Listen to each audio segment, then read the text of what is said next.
and surely have picked up 3 precious points.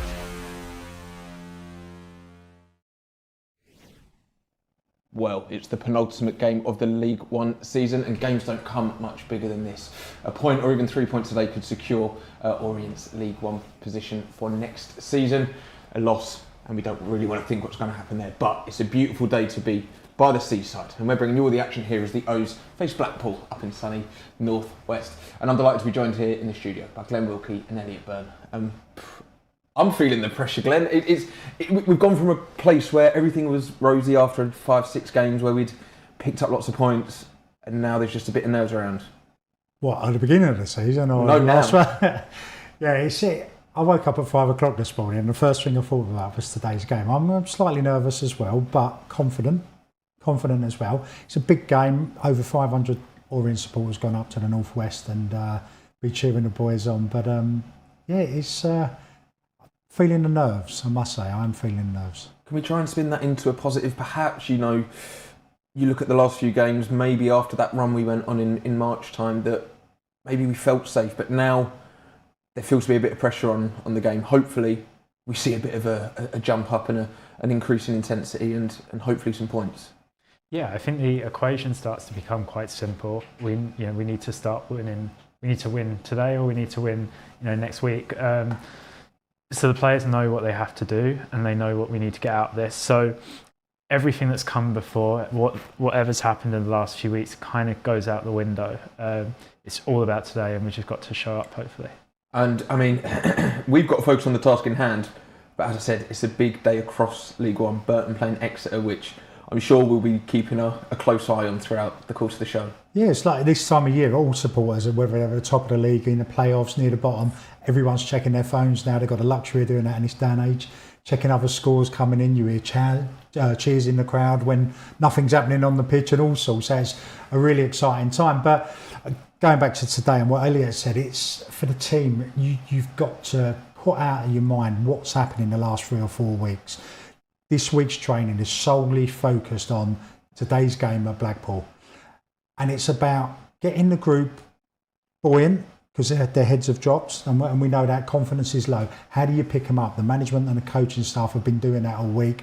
I spoke to Theo Archibald on Wednesday. He said he was at training watching, even though he's injured. And he said the atmosphere around the playing staff was, he said, unbelievable. He said it was noisy, it was loud, it was energetic. They trained really well at a high tempo and a higher pace, and he instilled confidence in me on Wednesday after what he saw at training. So it's about them players going out there today, focusing on what they do when they don't have the ball, but more importantly, getting the key players for us in the forward line the ball early enough so they can go and express themselves.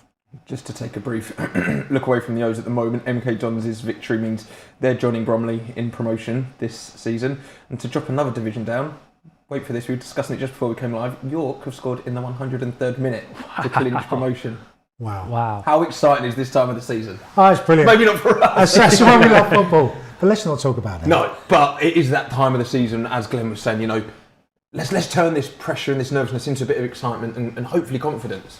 Yeah, and look, I know this isn't the end of the league table that we would have been hoping to be fighting in at the start of the season.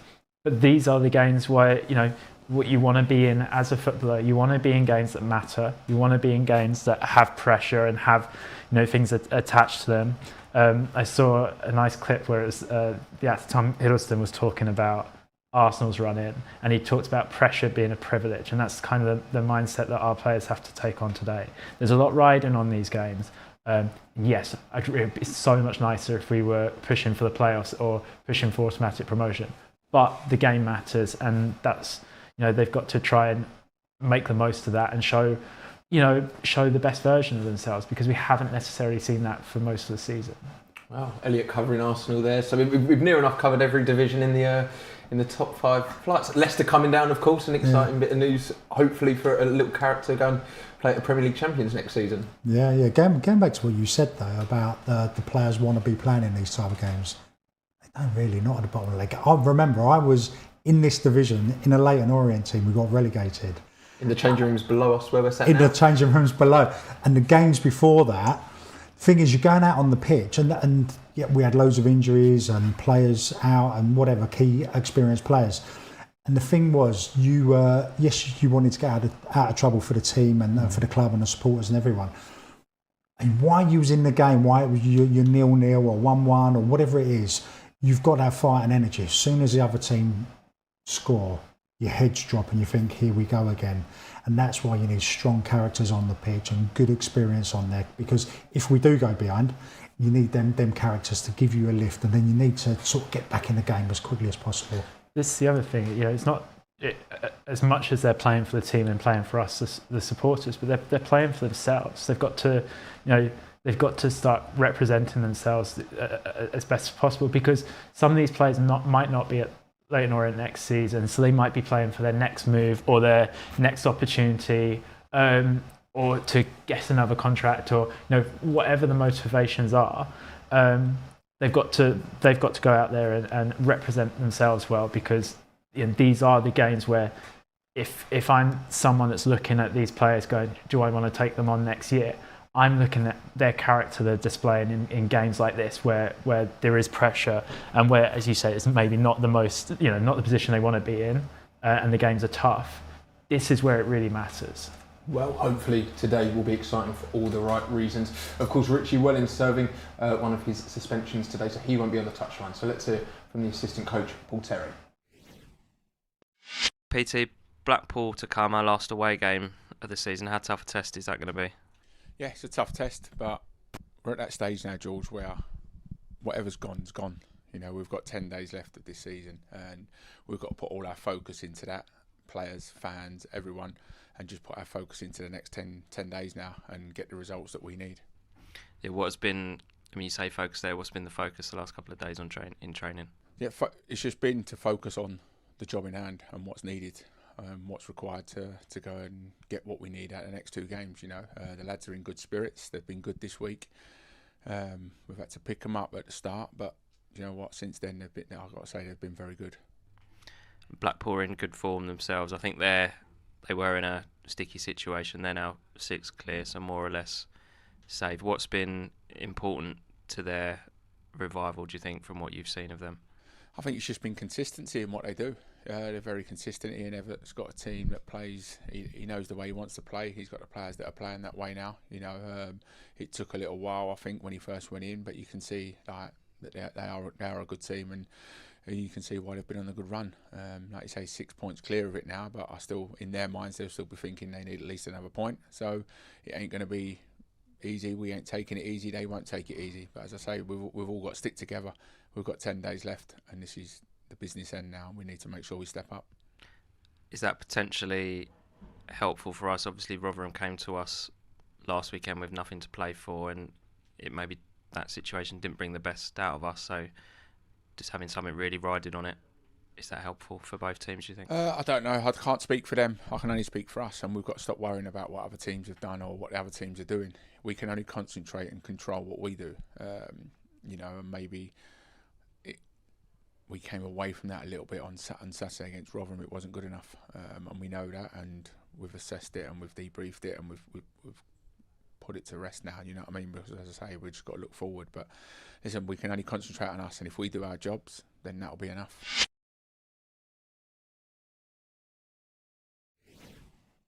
Time to take a look at today's Orient side then, as we look to secure those vital points up by the seaside. Starting in goal is our keeper, Will Dennis. It's a back 3 today with Jack Simpson and Tom James playing either side of Will Forrester, who's wearing the armband. Dylan Levitt and Tyreek Bakinson sit in the midfield, with James Morris and Sean Clare in the wing-back positions. Don Ballard leads the line, and Dimitri Mitchell starts just to the right of him, and Aaron Connolly returns to the starting lineup for the first time since October 2025. What a welcome sight that is. We'll be expecting a big performance from him today. And on the bench is Killian Cahill, Michael Craig, Caelan Casey, Josh Coroma, Sonny Perkins, Azim Abdullahi and Charlie Wellens.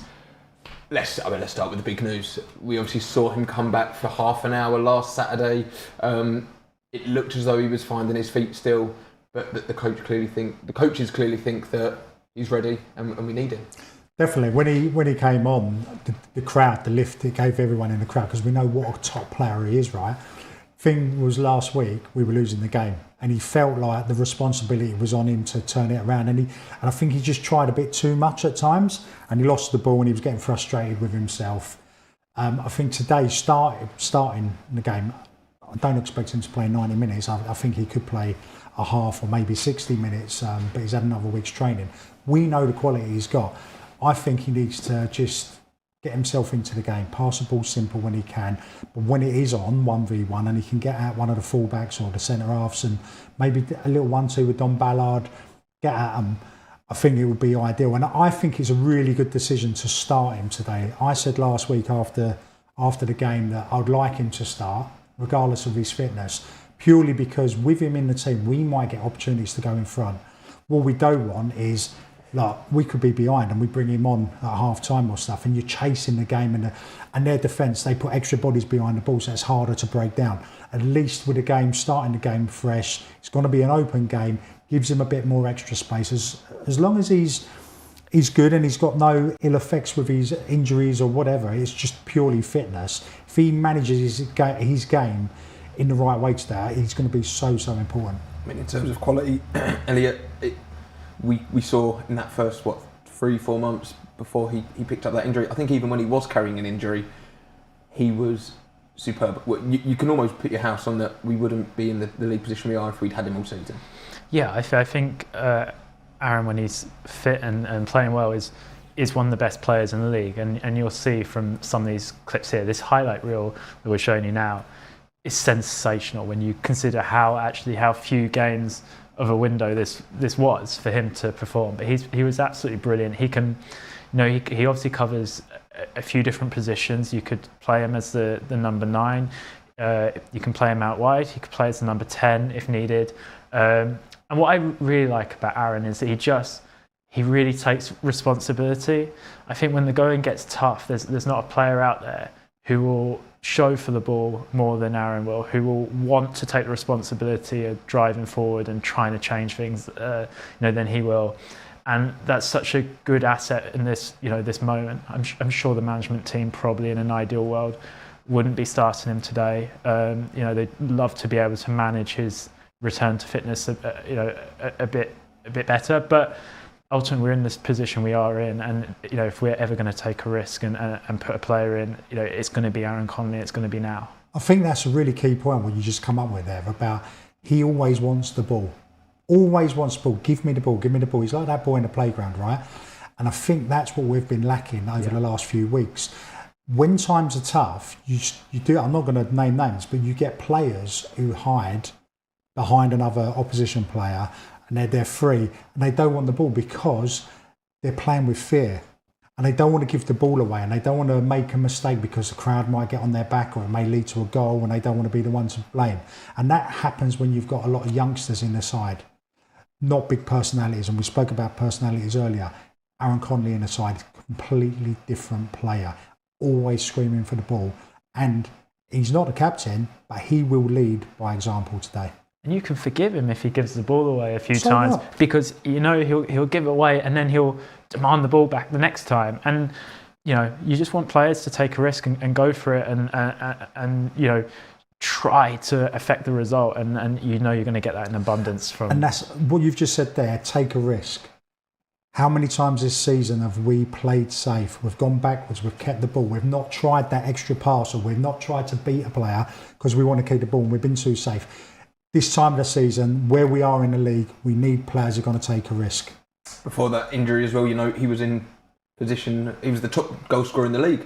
You would have probably backed him to pick up the golden boot, and then Don Ballard came out of nowhere. But those two in the same team together, there was, for the first 10, 15 games, it was almost like a competition. It's like, you score one, I'll score two. And we want to see that stay between them two as well. In attack, two of the best attackers in the league, probably. 100%. And we saw in the clips here of Aaron Connolly, he scores goals, but also he assists. He gets himself to the byline. He cuts the ball back. He's set Ballard up a good few times earlier in the season. I think Ballard will be really relieved that he's back in the side, because it gives him his movements and his runs in the box. He knows what Connolly can do and where he can deliver.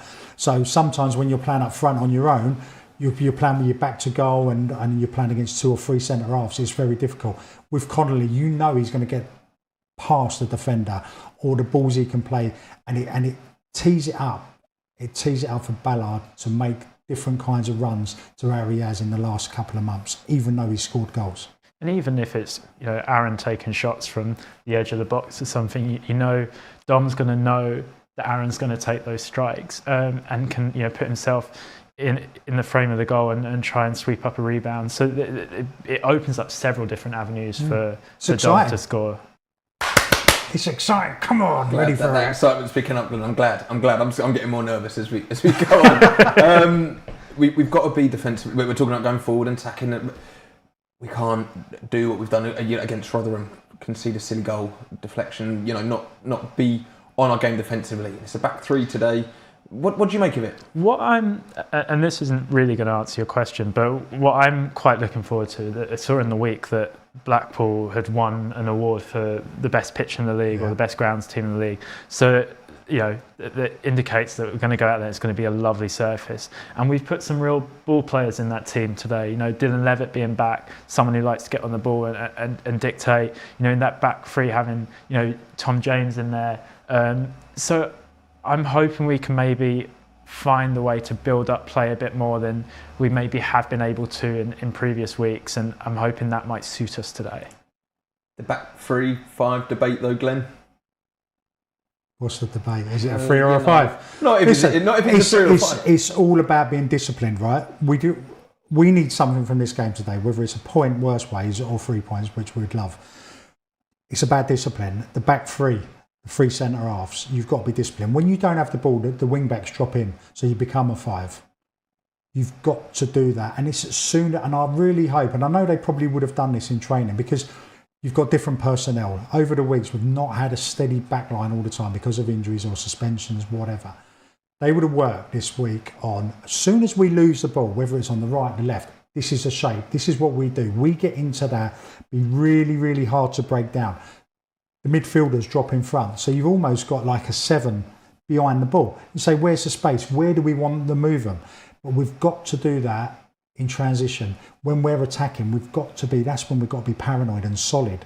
Because sometimes we come unstuck. We're attacking and then we get hit and there's a corner comes from it or we concede a goal. That's where you've got to be set up, and then that's where you need your leaders to be on top of everyone. You don't have a moment's rest in this game as a defender. You've got to be concentrating every single second of the game, wherever the ball is on the pitch, and you need your leaders to pull people around the pitch when they don't have the ball and to get back into shape. As soon as we get the ball, go and be expressive, and then that's a different type of game. You're offensive then you get your other players involved. But as a defensive unit, if we can do that and concentrate, we'll be fine.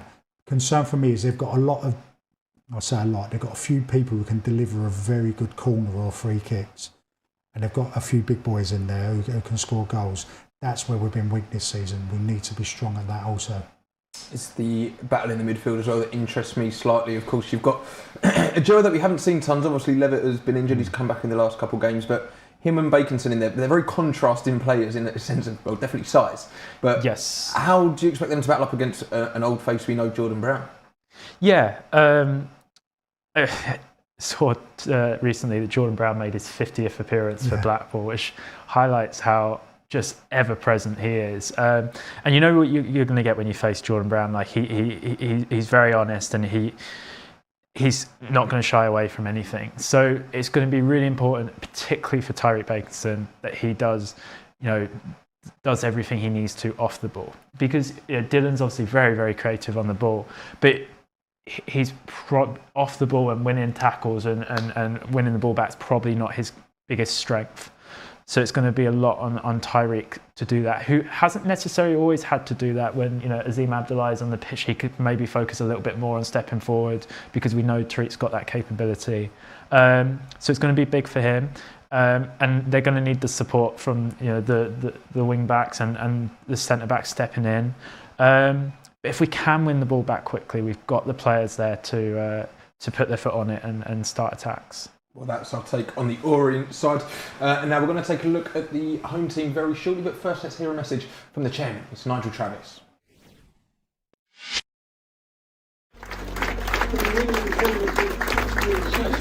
We had a lot of questions about the team, about recruitment, about injuries, about the future of the stadium. David was obviously better than me at answering that. We obviously talked about how we were organised a bit after Martin Link's departure. So it was a full discussion, and we probably could have gone on for another hour at least. When we came back in 2017 and we took over the club, we said we would be transparent. And I always remember the first week someone wrote, "We've heard more in 1 week than we heard in the previous 3 years." And we've tried to keep that up. And I think it's important that we participate not only in our own channels like this, but also the podcasts. And I think I'm trying to do the Outlook podcast tomorrow. Kent's done podcasts, Matt's done podcasts, Richie and so on. But we're all in this together. I say that to the players all the time. We're in it all together, so we all have to participate, and communicating to our fans who pay money to come and see us, not only here in our own stadium, but I see them when I go to away games. I think that's the least we owe them, to give them as much information as we can. I would say it hasn't been our best season. We've learnt a lot, and we talked about that in that meeting this morning. I think we've got the nucleus of a really good team for next year. And, you know, my goal is to make sure that we've got a team on the pitch that can produce the kind of exciting football that Leyton Orient fans expect, and we continue to improve year by year.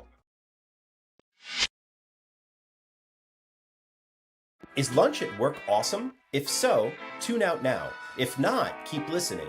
Picture this: chef-made meals from local restaurants brought right into your workplace. No sad sandwiches, no tired menus. By tapping into the local restaurant scene, Fuda powers workplace dining for companies across the U.S., giving teams flavor, convenience, and authenticity. Half of Glassdoor's best places to work have partnered with Fuda. Is your team ready to upgrade its workplace food scene? Find out how at Fuda.com. That's FOODA.com. You have a choice. You can waste 20, maybe 30% of your media budget, spend millions reaching bots, the wrong people, or no one at all. Or just use 0 to 1. It knows who's ready to buy. It's over 85% accurate. Zero wasted spend. The future of marketing isn't guessing. It's knowing.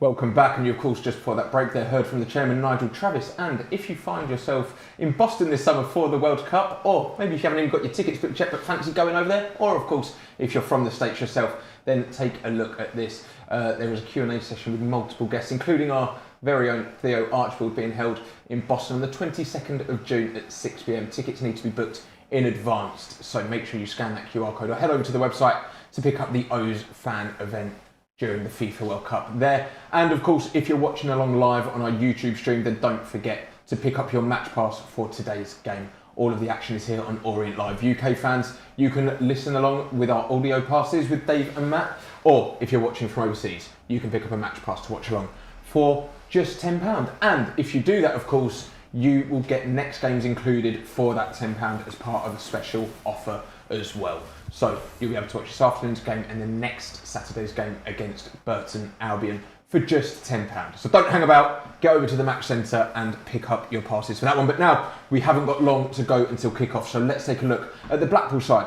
for this afternoon's game. Here's how Ian Everett's men line up, and in goal is Bailey Peacock Farrell. It's a back three for them as well, with Royal Walters, James Husband and Zachary Ashworth at the back.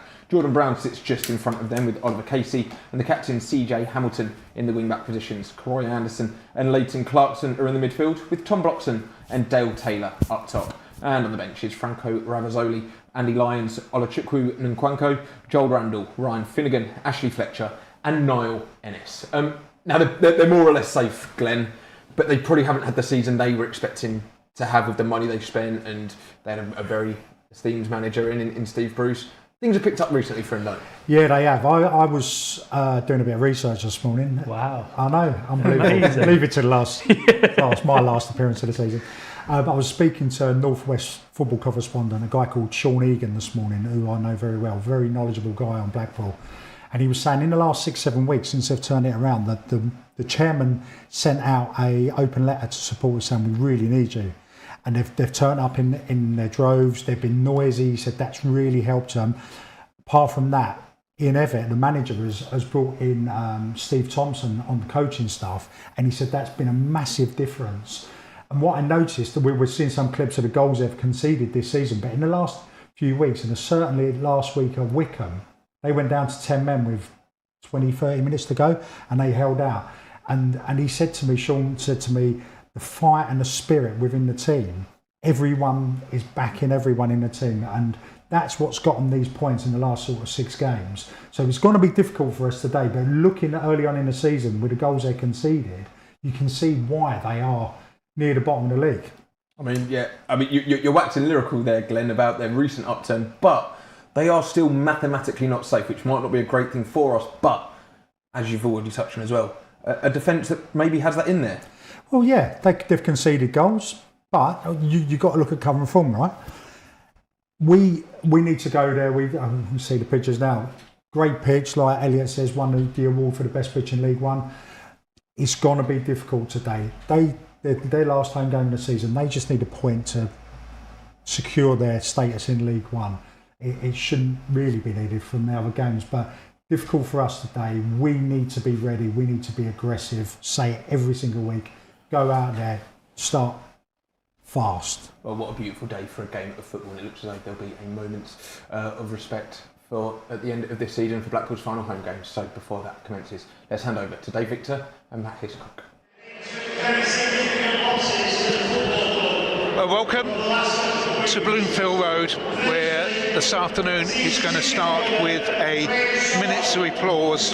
The last home game was against Peterborough United, and supporter Graham Sherman lost his life and he suffered a cardiac arrest. And also last week we lost Tony Parks, who was twice manager here of Blackpool. It's a minute's applause for Graham Sherman and Tony Parks.